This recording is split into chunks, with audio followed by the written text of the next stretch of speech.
কোনো ব্যক্তি যদি মাদক সেবন করে তার 40 দিনের নামাজ কবুল হবে না। সে যদি আবার তওবা করে ফিরে আসে, আল্লাহ পাক মাফ করে দিবেন ইনশাআল্লাহ। যদি আবারও মাদক খায়, আবার 40 দিনের নামাজ কবুল হবে না। তারপর যদি আবার তওবা করে, আবার আল্লাহ মাফ করে দিবেন ইনশাআল্লাহ। তারপর যদি আবার মাদক খায়, আবার 40 দিনের নামাজ কবুল হবে না। তারপর যদি আবার তওবা করে, আবার আল্লাহ মাফ করে দিবেন। তারপরে যদি আবার মাদক খায়, তখন আল্লাহ রাব্বুল আলামিন তাকে তিনাতুল খাবাল পান করেন। প্রিয় ভাইরা, আপনারা মুসলিম না? আমরা মুসলিম না? মুসলিম যুবকদের সবচেয়ে সেরা অস্ত্র হচ্ছে ঈমান এবং নৈতিকতা। অন্যরা জাহিলিয়াতের স্রোতে ভেসে যাক, মুসলিম তরুণরা কখনো জাহিলিয়াতে যাবে না ইনশাআল্লাহ। আমার সাথে ওয়াদা করেন যে কোনো প্রকার মাদক দ্রব্যের সাথে সংশ্লিষ্ট থাকবেন না।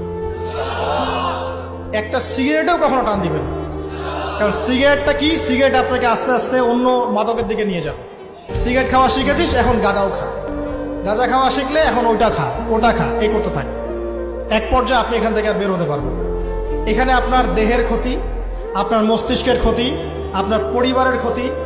এমন আপনি যদি পরবর্তীতে গিয়ে পরিবার গঠন করতে চান, আপনি সুখী পরিবারও গঠন করতে পারবেন না, কারণ ভিতর থেকে আপনি নিজেকে শেষ করে ফেলেছেন।